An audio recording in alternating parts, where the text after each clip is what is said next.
So recently, Kelly and I were talking about some of the high end options for Game Boy fans. Well, if you really want to go high end and not even get new hardware, you could look towards the Saturn.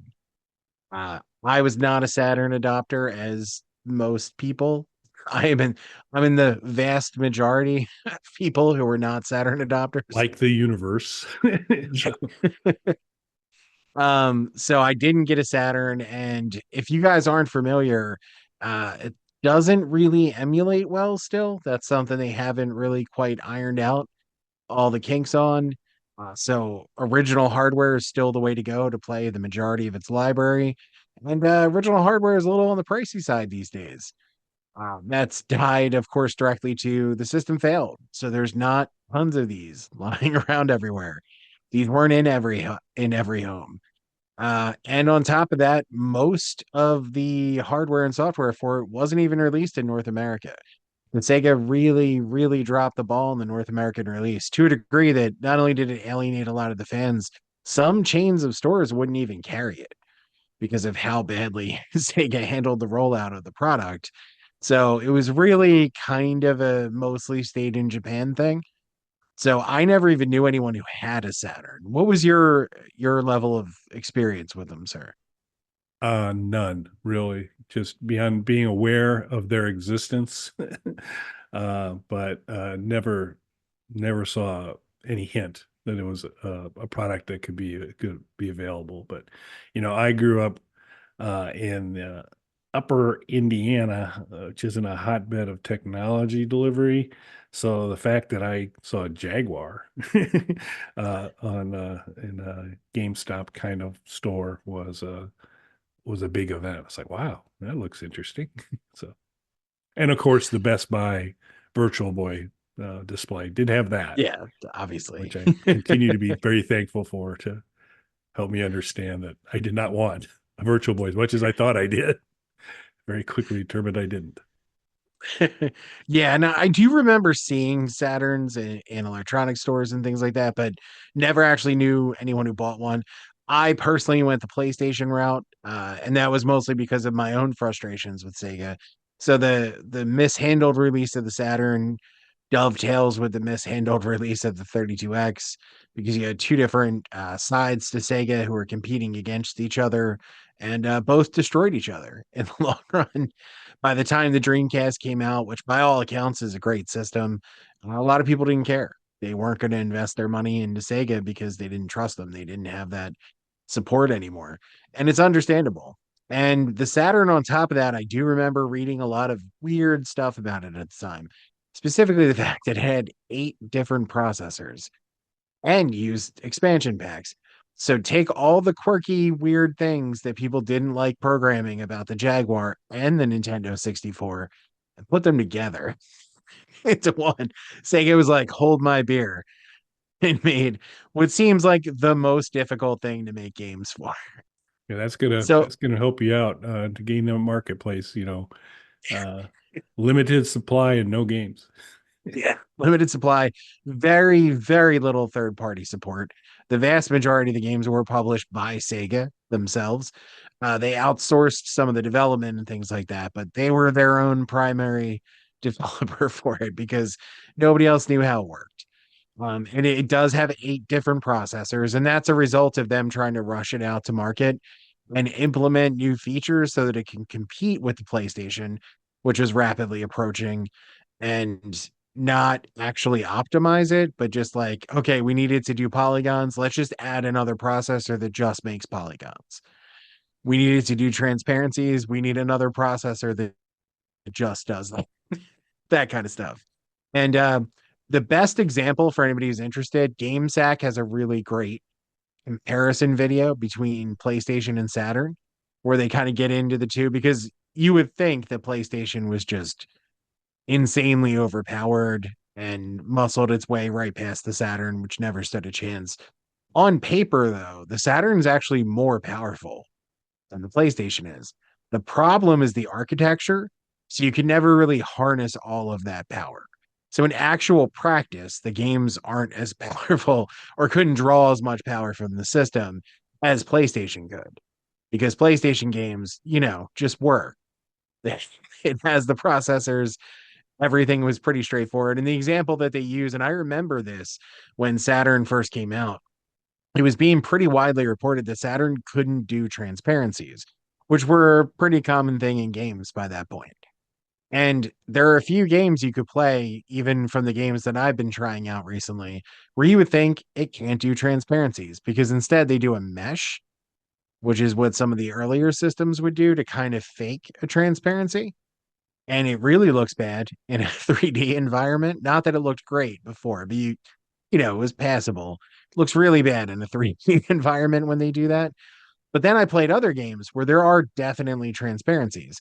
So they do a great job of breaking it down, and they explain that to do a transparency on PlayStation, you would just select the object and make it transparent.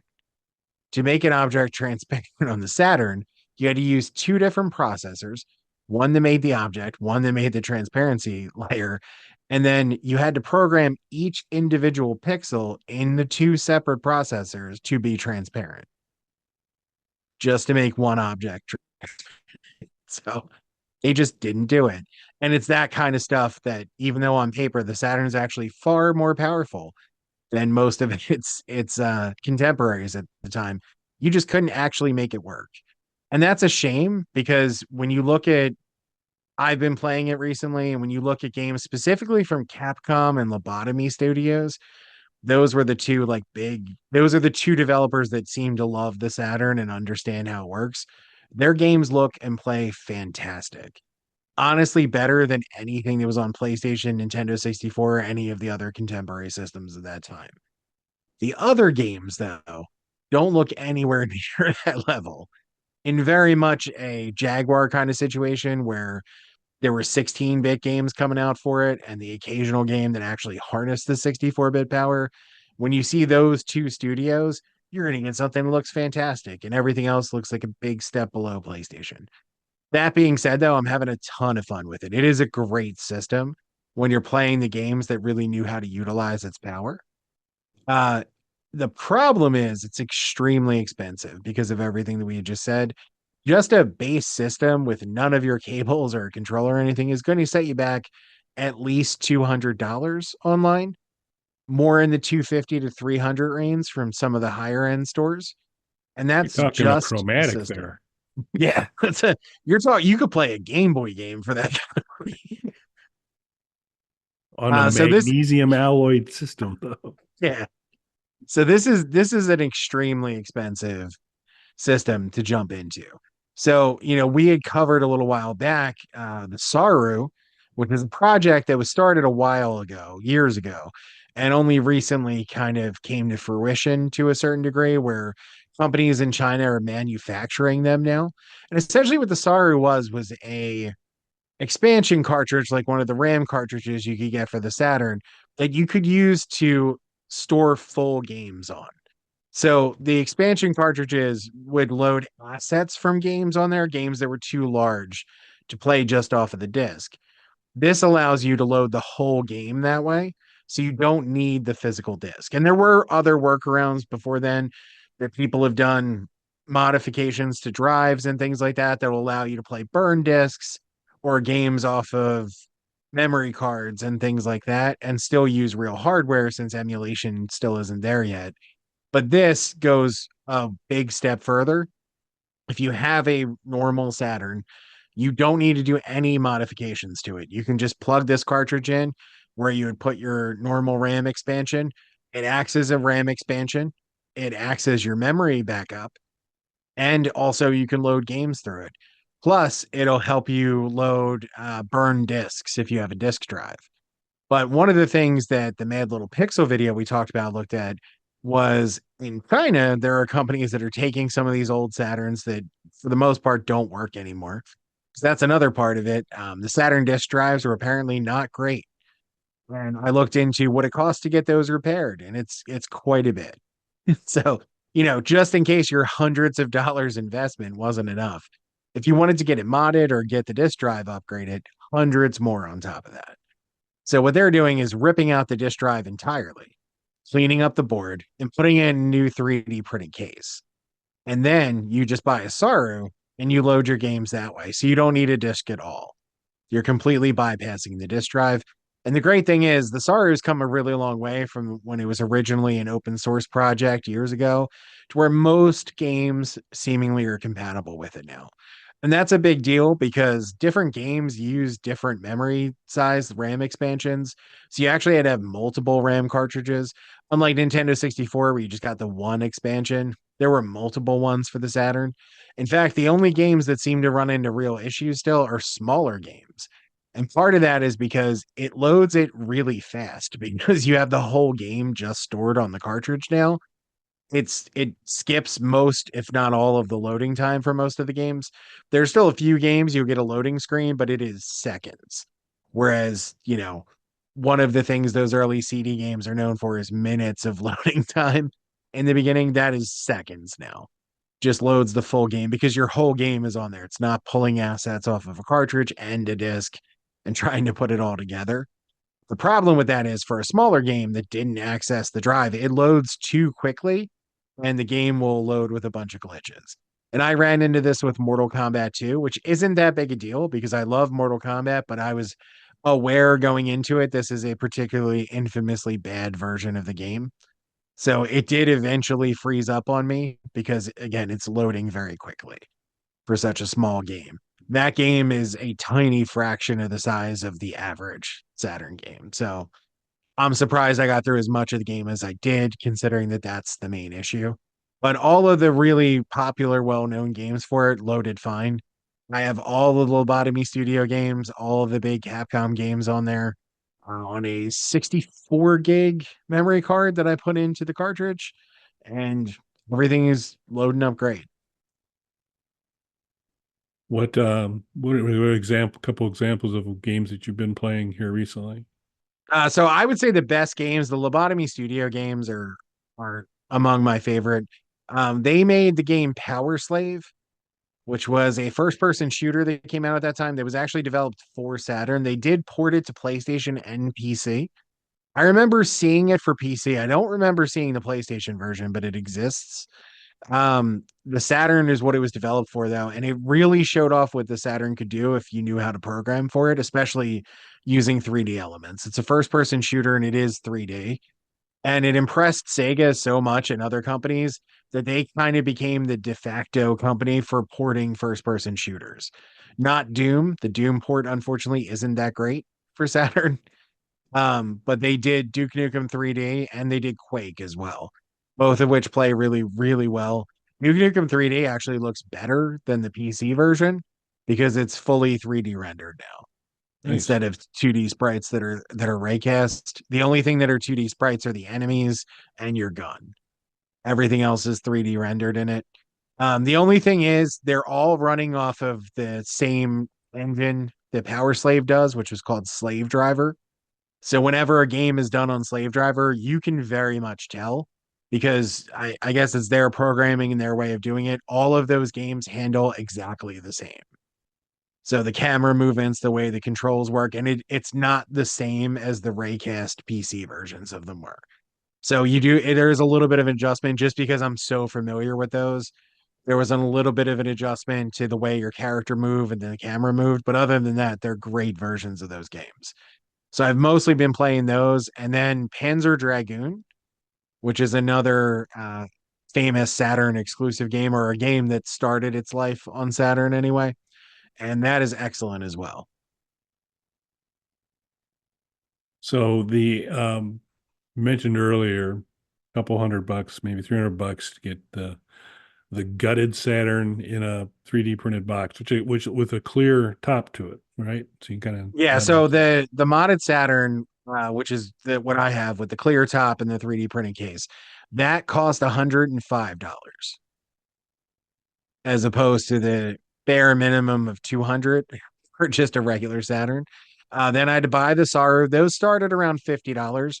There are multiple companies that make them, and they usually offer two different versions. There's a normal and elite version. The differences between them is the normal version is a modded RAM cartridge. So it's existing chips. The elite, more expensive version, which is like $10 more, is completely new, a new case, new chips, everything. So I got the elite version of it with a 64 gig card.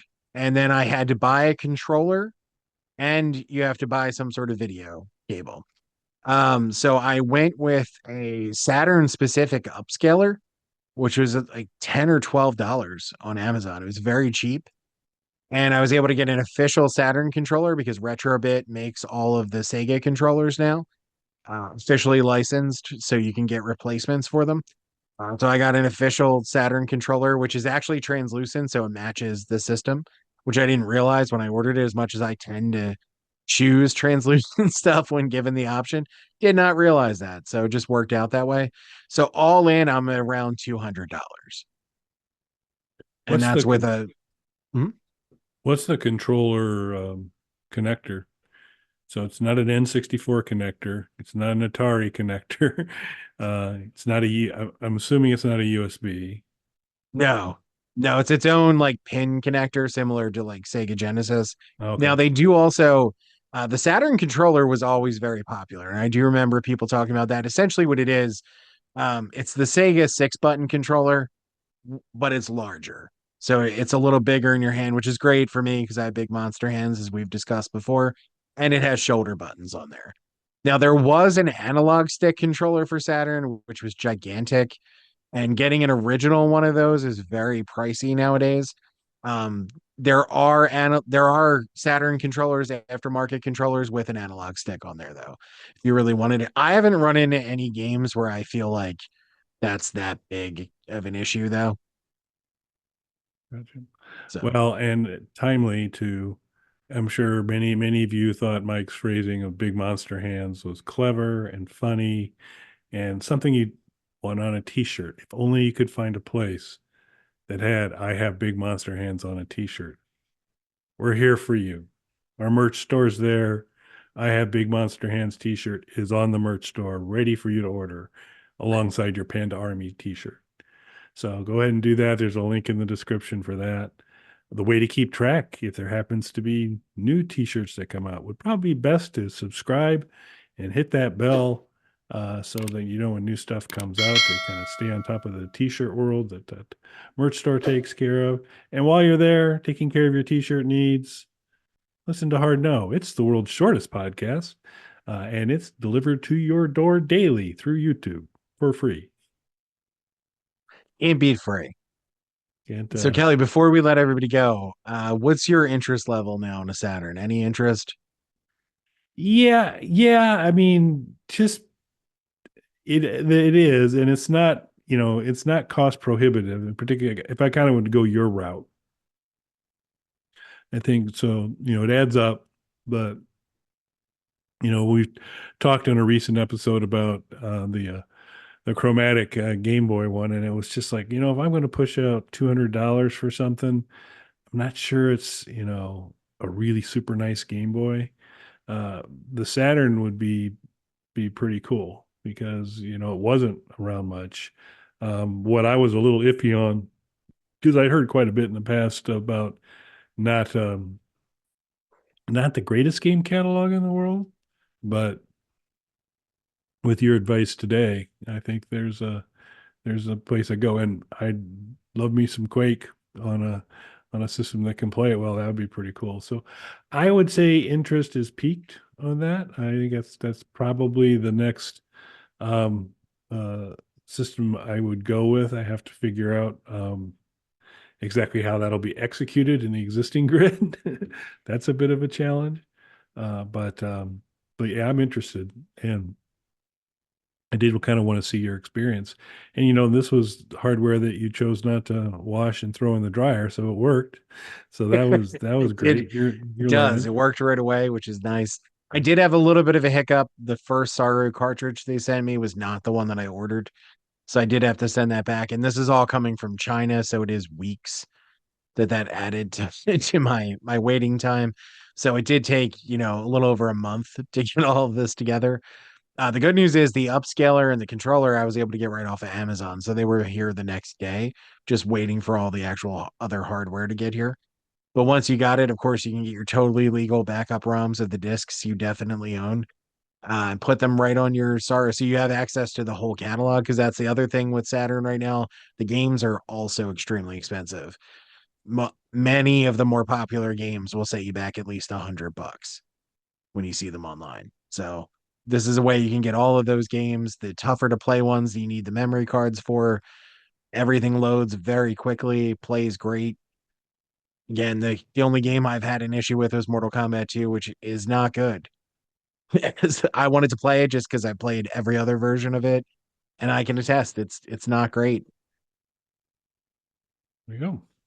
Well, let us know your thoughts, and if you're going to enter the wonderful world of Saturn, or if you already have one and are wondering why we're talking about it, so that'd be awesome to hear. Anything else, sir, before we wrap it up? No, I highly recommend it. Oh, and the other thing I did notice, if you're going to buy one of these modded consoles, color makes a huge impact on the price. I went with just the gray 3D printed look to it. It was $105. I've seen black ones that are like $150. It's the same console. You're just paying more for the black filament, I guess, that they 3D printed it with. So for me, this was all about keeping the price down.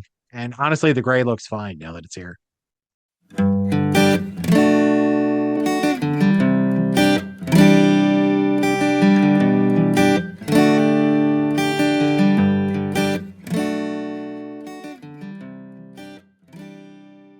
Bog Panda.